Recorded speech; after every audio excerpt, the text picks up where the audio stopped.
Hey, how you doing? This is Adam Post, publisher of more than 1,000 comic books and marketing expert covering woke teachers panic as students can report woke lessons nationwide. Let's get into the story. Before we do, please be sure you are subscribed to the channel. Click the bell for notifications. Give me a thumbs up. I really appreciate you guys. Coming from the Washington Post, Indiana Attorney General website to report school content ignites fear for teachers. And from Rolling Stone, Indiana Attorney General sets up website for snitching on socialist teachers. Todd Rokita has launched a portal where citizens can tattle on so-called woke educators. It's a privacy disaster. Yeah, for the teachers it is. But why does Indiana need a website like this? Why did Virginia do this? Why did Arizona also do this? Why are other states looking at doing this? Here's why. From the New York Post, New York City school gives kids as young as 5 years old woke BLM coloring book with queer trans-affirming lessons. Not all parents are into this. It's not necessarily appropriate for every student. It's really not appropriate for any student because it's not appropriate for every student. The website they just set up in Indiana is called Eyes on Education, and we'll look at a couple of the samples of things that have been submitted to the site, so you get an idea of some of the things that are actually coming in from students. From the Washington Post, Indiana Attorney General site to report school content ignites fear for teachers. Indiana teachers unions are calling for the state attorney general to shut down a new website that invites parents to report potentially inappropriate materials in schools, describing the measure as a blatant attack on educators. I don't know how protecting our children could possibly be an attack on educators. It seems like the teachers unions aren't so concerned about the children. Attorney General Todd Rokita last week launched the Eyes on Education website, which he said is a transparency portal for parents to see real examples of socialist indoctrination from classrooms. The portal is similar to a tip line that Virginia Governor Glenn Youngkin opened in 2022 for parents to report divisive content in schools, and its implementation follows attempts by conservative politicians across the country to restrict how students learn about race and gender. Yes, lessons related to gender, sexuality, all types of social issues, religious issues, ideologies, all of this is something that should be approved by parents and developed in the home. This is not for woke teachers or conservative teachers or regular normal teachers to make decisions about how they're going to be teaching these kinds of things to children. It's not what school is supposed to be about. Why should any ideologies be taught except for traditional Americanism in schools? This is the reason why we don't have religion taught in schools, because ideological type teachings are appropriate to be done at home with your family, not in school with a teacher whose personal beliefs and personal ideologies might conflict with the family. And the reason that's also appropriate is because if you had one teacher with one set of beliefs in grade 4, and then another teacher with a different set of beliefs in grade 5, and then another different one in grade 6 and grade 7, it's confusing. Children need consistency, and the only place they can get that from is from their family at home. Critics of Indiana's new site say it will have a chilling effect on educators in a state that is already struggling with a significant teacher shortage. Of course, that's the whole idea, self-censorship of inappropriate materials from teachers. They will stop themselves from doing this if they're afraid they're going to get in trouble. On Sunday, leaders of 6 teachers unions representing more than 4,000 educators posted a letter on social media urging Rokita to immediately shut down the portal, saying it erodes trust in teachers and was set up for Rokita's political gain. The site launched on February 6th and included dozens of files, including photos of quizzes, class slideshows, reading lists, and other content Rokita referred to as objectionable. His office said it would follow up on materials that could violate state law. Alongside the form for submissions, Rokita's office linked the Parents' Bill of Rights, which in part outlines the state's legislative efforts, including a bill passed in 2023 that requires schools to catalog their library books and allows parents to request removals. Officials with the Indiana Department of Education, along with the leaders from school districts across the state, said they were not notified about the site ahead of its rollout. Well, why should they be notified? They also were not given a chance to review or authenticate the materials that appeared on the site when it launched. I'm not sure what they're not legislators. They should just go and do their jobs. And if they do their jobs, they're not going to have a problem with keeping their jobs and keeping their pensions. Representatives from a majority of the Indiana school districts listed on the site said materials that appeared alongside their district names are outdated or inaccurate. Joshua DeFonce, a spokesperson for Rokita's office, acknowledged that some of the portal's content was outdated, but that it would not be taken down for transparency reasons. Some of the material is as old as 2020. The schools were the ones that decided to put the material in front of the children. Just because they did something inappropriate in 2020, it doesn't mean it's not going to appear on the website for all time. That's another reason why they should think about what they present to children. Quote, it's also important to know that just because a policy is outdated doesn't mean it's inaccurate information, DeFont said in an email, adding that most of the material on the site had been submitted by teachers and other school employees. Keith Gamble, president of the Indiana State Teachers Association, which represents more than 40,000 educators, said the organization is also calling for the immediate removal of the portal. Teachers who feel attacked by politicians could leave the profession, he said. Well, go. Pack up your stuff and go. Leave these kids alone. But when our elected officials act in this manner, their actions have consequences, Gamble said. And sadly, it is our children who are going to suffer. No, it's your children who are going to be protected from teachers that know they're doing inappropriate things and are going to get caught. State Representative Ed Clear likened the portal to fear-mongering and said it was an insult to teachers. Clear, whose wife is a high school teacher, told the Post that educators have enough to handle without having to worry someone is going to stick the state's chief legal officer on them. Yeah, it's the Attorney General's website. So if you mess with the Attorney General, if you break the law, if you're messing around with people's children, if you're not doing what you should be doing, if you're breaking the law when you're interacting with them and overstepping your bounds, the Attorney General will probably find out about it and you're going to get in trouble. Rokita's office, when announcing the portal, said it was created in response to constituents' concerns about destructive curricula, policies, or programs in schools. As of Tuesday evening, the portal had more than 30 documents uploaded to it, much of which had been posted when the site first opened. And that's because all the material that gets submitted is obviously going to get reviewed before it's posted.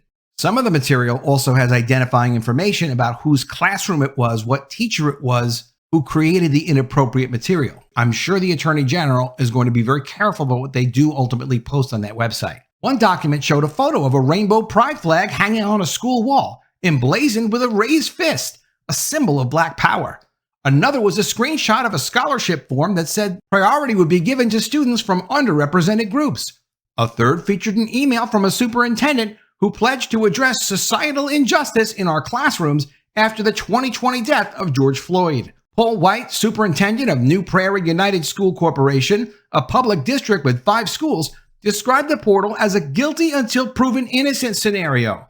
White said he learned about the site after local reporters inquired about a document from his district that appeared on the portal. The document described a 2022 gender support plan, which allowed transgender or gender nonconforming students to meet with district social workers to discuss pronoun and bathroom policies without their parents' knowledge. If you're proud of that policy as a school district, you should absolutely have it on a website, but you're going to be answering to the media if they have questions about it. So school districts in Indiana are going to have to think twice before they institute policies that affect people's actual children, the children of actual parents. The policy changed within 3 months to include parental notification, but the document uploaded to Eyes on Education last week did not include that update. White said including a policy that has not been used in more than a year was misleading. I don't think it's misleading at all. That was the policy when the document was submitted. Maybe if you just adopt a policy of always notifying parents and involving them when you start to do things with their children,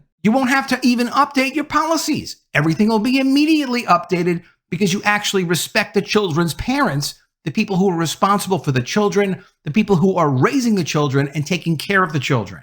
After White complained, the Attorney General's office edited the school district's listing to reflect the revised policy. The original document on the 2022 policy remains on the state's portal. Abby Taylor, president of the Hamilton Southeastern Education Association, said she and other Indiana union leaders posted the letter after hearing from colleagues who feared for their safety once the portal was launched.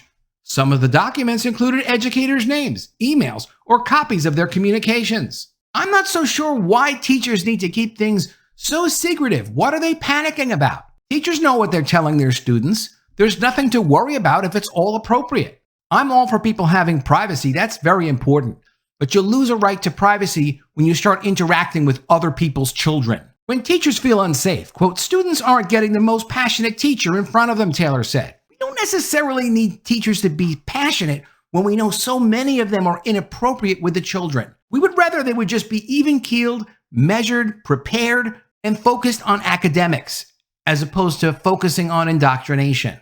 Passionate indoctrination is not something parents want more of from strangers when they're teaching their children. Well, they're getting the teacher that holds back or is worried that if I say one wrong thing, it will go out into the social media world. I'll be accused of something that is not true, she said. Well, actually, if you say it, then by definition, it's true. All they have to do is copy and paste what you said or take a picture of what you're putting out there. And yeah, it's what you're doing. So sorry if that affects you, but be careful when you're given the opportunity to help teach and nurture young minds. You can't just throw crazy ideological things at them and then expect you're not going to have any kind of problem with that in the future. It's not a safe space for teachers. It's supposed to be a safe space for minors, for children, young children. Here are two examples from Eyes on Education, directly from Indiana's website. Class divided into oppressed and oppressor. This is for Clay Middle School. So they're not in elementary school, but they're not yet in high school. They're in the middle. Situation. Student confides in friend's parent about a class lesson. Class was divided into oppressor and oppressed. White males were told they would have been slave owners. Students who were oppressed were sent to lunch early, while the oppressors were held back a minute or two. Corroborated story with other students and parents who were in the class. Parents are afraid to speak out for fear of being targeted. Student received threats on social media to kill themselves when speaking against these type of lessons, and no action was taken by the school. And so far, they've gotten no response from an email that was sent to the principal and vice principal complaining about the issue. This is a lesson called ideological matching coming out of Carmel High School in Indiana. Directions. Mark C if the person is more likely to be conservative. Mark L if the person is more likely to be liberal. Here are some of the actual answers. Favor greater government support for those in poverty. L for liberal. Believe in increasing the federal defense budget. C for conservative. Support the right to choose. Reproductive rights. L for liberal. Favor less government regulation of the economy. C for conservative. Support greater protection of the rights of the accused. L for liberal. Support cutting the defense budget. L for liberal. More likely to favor marriage equality or gay marriage. L for liberal. Support school prayer. C for conservative. But then they have political parties asking if a person is more likely to vote Republican or more likely to vote Democrat. By the time they get the students answering these questions, you know all this information can easily go into a database.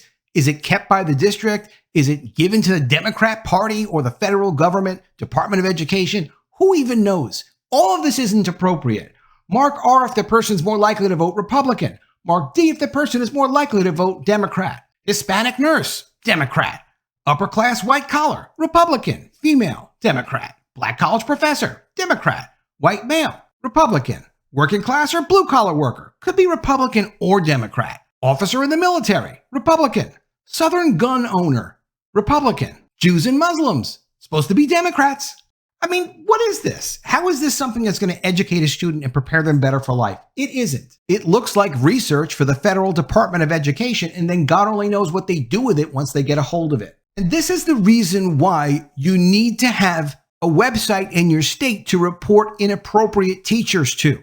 From the New York Post, New York City school gives kids as young as 5 woke BLM coloring book with queer trans affirming lessons. How is that appropriate for 5-year-olds? Why do 5-year-olds need this?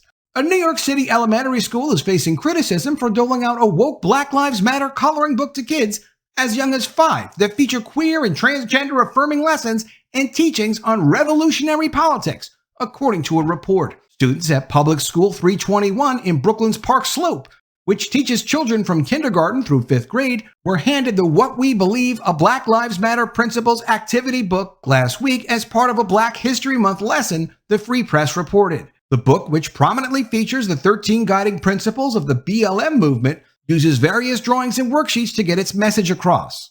Under the title Trans Affirming Principle, the book spells out that we know that cisgender, not trans people in our society have privilege, and we want to uplift trans people, especially Black trans women who often experience violence. And this is for 5-year-olds. Meanwhile, the book also lists off a slew of the Black Lives Matter movement's national demands. including a push to fund counselors, not cops, and mandate Black history and ethnic studies. Do you think children should be taught not to trust police? Don't children need to, in a way, protect themselves? And if something happens to them, wouldn't you want a child to go to a police officer and tell a police officer if they happen to see one? Or maybe a security person that looks like a police officer? What if that child gets lost? Does anyone care if a 5 or 6-year-old child gets lost and the only option they have for safety is to pick an adult to go to? Should they avoid the police officer as opposed to going to some maybe strange person who just wandered off in front of them that they don't know? Don't you think a police officer would be a safe option for a child as opposed to a complete stranger, somebody in a police uniform? These kinds of woke teachings should be illegal. They are incredibly dangerous to children. Some parents, however, insisted the coloring book didn't actually teach their kids about Black history and instead presented controversial ideas as fact. Quote, "It's not necessarily true. It's not like every Black person believes in these principles," the mom of a 4th grade student told the Free Press. She added the book doesn't go into enough detail and there's no mention of specific people. It just feels very vague. Other parents took issue with another principle titled empathy and its use of the word comrades to describe how people should understand and engage with others, with some interpreting it as a communist term, which it is, and pushed to promote political propaganda, which again it is. Quote, "Using the word comrades comes from communist times," a 4th grade mom whose grandparents fled China for the US said. "They're using words that I don't think are appropriate for elementary school." Of course they're not. Allies isn't appropriate either. While parents acknowledged that some of the lessons appeared harmless, such as the importance of forgiveness, they argued that others were akin to revolutionary politics. The Black Villages principle, for example, describes disrupting the Western prescribed nuclear family structure requirement. And the intergenerational principle calls for a communal network free from ageism. And that doesn't speak to age-appropriate relationships, which is not something that should be explored in a school setting.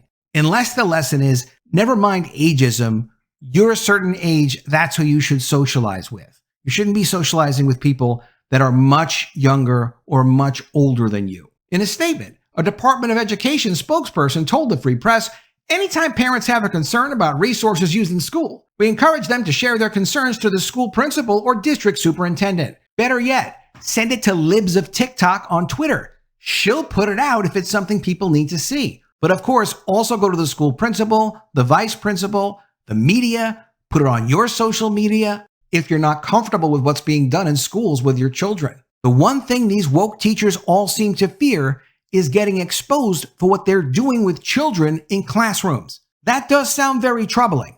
But no matter what's going on in there, if it can be documented, if it can be sent out on social media, if attention can be brought to it, they aren't going to get away with it. They're going to stop. They are going to self-censor. There's not one of them that wants to risk their pension to push their ideology. They're only pushing ideology because they can get away with it and it's self-indulgent and it's fun for them. What's not fun for them is losing their own money, their own job, their own future pension. When that is at risk, they behave themselves. Parents have to be very assertive and watch out for their children and be very careful about who you trust your children to. And don't take anything from these school districts either. Speak up to them, let them know you know your rights, and Google education law. There are education lawyers where sometimes for a flat fee, they will deal with a school district for you, especially if you have a special needs child. But education lawyers can be helpful. They can give you good information, and other parents can online as well. Your kids are your kids. They do not belong to these teachers. Let me know what you think of all this in the comments below. Always love to see your ideas. Please be sure you are subscribed to the channel. Click the bell for notifications. Give me a thumbs up, and I'll see you again soon with another video. And if I don't see you, I will miss you.